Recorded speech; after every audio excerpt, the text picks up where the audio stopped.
चारपाई यानी कि खटिया, बिहार में जिसे खटिया कहा जाता है, उसके साथ शेर सिंह राणा बिहार पहुंचे हैं और यही इनका चुनाव चिन्ह भी है। आप देख सकते हैं कि यहाँ पे बैठे हुए हैं चारपाई पे ही। एक बात बताइए कि शेर सिंह राणा जी, कोई दिक्कत नहीं बैठ सकते, कोई दिक्कत नहीं।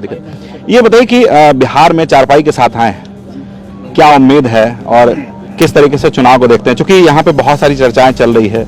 एक तो जातिगत राजनीति होती है, जो आप भी जान ही रहे हैं और तमाम अपनी बातों में कहते ही हैं। पूर्व में बड़े नेताओं ने भी कहा है, बिहार में खास करके हमारे प्रथम प्रधानमंत्री जब बिहार आए थे तो उन्होंने कहा था कि जो बिहार में जातिगत राजनीति करेगा वही यहाँ विकास करेगा। आप भी एक खास वर्ग से आते हैं और उसको लेकर के आपने कई सारी लड़ाइयाँ भी लड़ी है। बिहार के चुनाव को कैसे देखते हैं और खटिया इसमें कितना साथ देगा? जी देखिए, चुनाव आयोग ने राष्ट्रवादी जनलोक पार्टी सत्य को खटिया छाप का निशान दिया है, खटिया का। और ये खटिया एक ऐसा निशान हमें दिया है, या तो चुनाव आयोग को पता चल गया होगा कि ये ऐसा एक दल है, राजनीतिक दल है, जो सभी को अपनी खटिया पर बैठाने के लिए तैयार है। इसीलिए मैं आपसे भी प्रार्थना कर रहा था कि आप भी बैठिए, क्योंकि हम चाहते हैं कि मीडिया वाले भी हमारी खटिया पर बैठें और लोगों को आवाज़ बन के हमारी जो है संदेश दें कि ये खटिया वो झंडा है स्वर्ण समाज का जो किसी के साथ कभी अन्याय नहीं करेगा। आपने कहा कि जातीय राजनीति की जो बात आपने करी, देखिए उसमें कोई समस्या नहीं है अगर वो राजनीतिक पार्टी दूसरे समाज का, दूसरी जाति का भी अधिकार उनको दे देती है।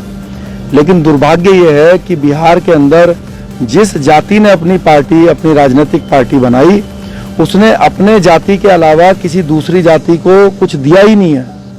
तो हम ये बोलते हैं कि ये भले ही क्षत्रिय समाज का झंडा है, राष्ट्रवादी जनलोक पार्टी सत्य, लेकिन इतिहास गवाह है कि क्षत्रिय ने कभी किसी के साथ अन्याय नहीं करा। अन्याय को दूर करने के लिए अपनी गर्दनें कटवाई, देश के लिए अपना खून बहा। और ये क्षत्रिय झंडा सर्व समाज से, हर धर्म, हर जाति से वादा करता है कि जिसका जो अधिकार उसकी संख्या अनुसार होगा, उसका अधिकार उसको दिया जाएगा। और जो क्षत्रिय समाज का अधिकार, चाहे आरजेडी हो, चाहे जेडीयू हो, चाहे भाजपा हो, चाहे कांग्रेस हो, चाहे कोई राजनीतिक दल हो, जो उन्होंने इस 30-40 सालों में छीन लिया है, जिसके कारण इस समाज के बच्चे बहुत पढ़ने लिखने के बाद भी जो है दिल्ली बम्बई में जो है कोई गेट कीपर बना हुआ है, कोई गार्ड बना हुआ है, तो वो चीज़ जो है दूर करने का समय आ गया है। जिसका जो अधिकार है, जो जिस लायक है, उसको उस कुर्सी पर बैठाने की ज़रूरत है, क्योंकि इसी से इस प्रदेश का विकास होगा।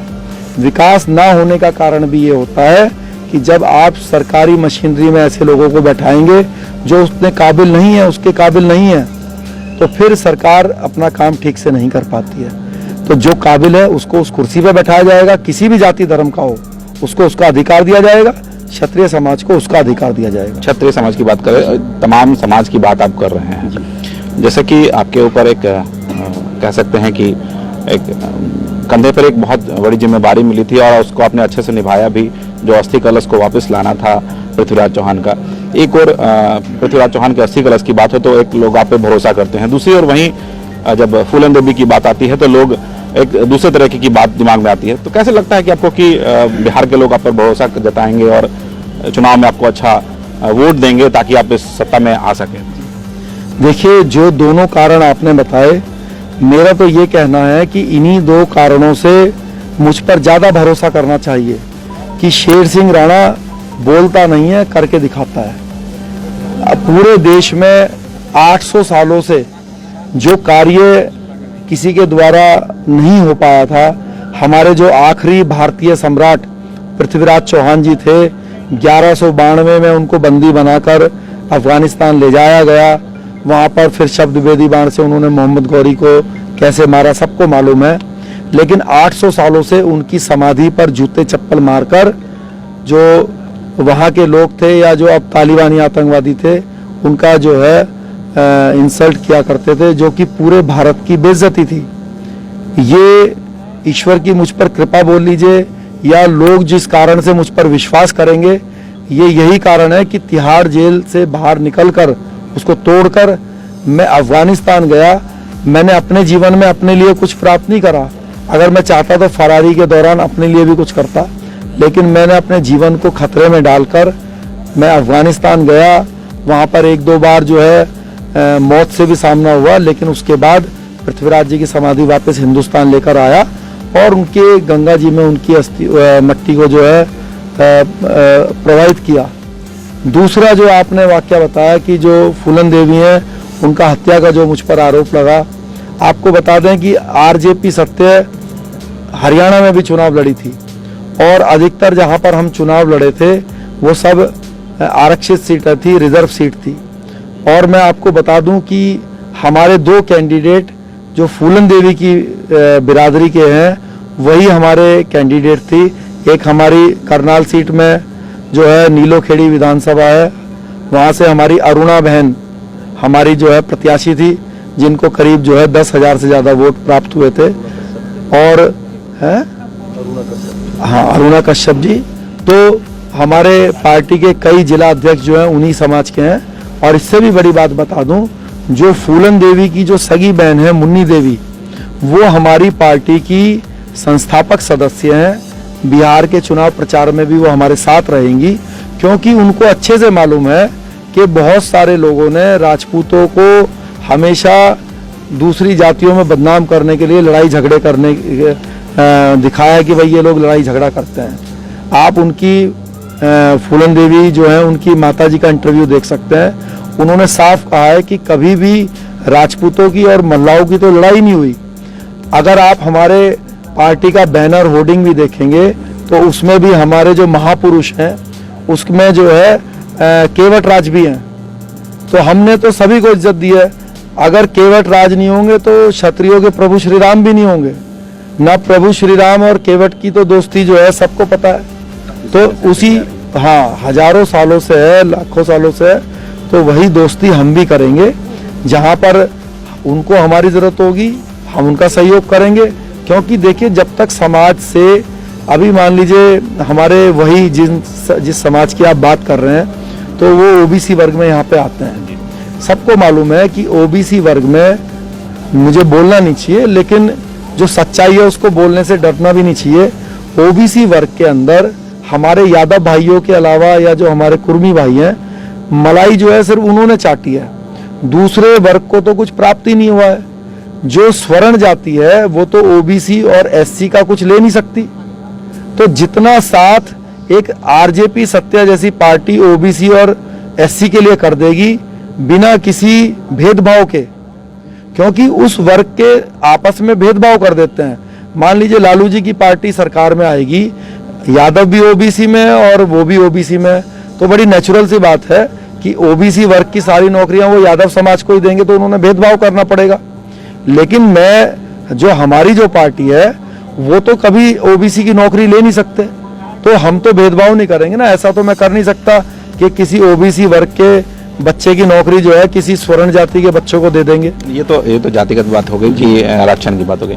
मुख्य मुद्दा क्या होगा बिहार में इस बार चुनाव का आप लोग की पार्टी का? जी देखिए, हमारा मुख्य मुद्दा ये है कि बिहार की जनता ने 15-15 साल दोनों व्यक्तियों को राज करने के लिए दिया, चाहे लालू जी हो चाहे नीतीश जी हो।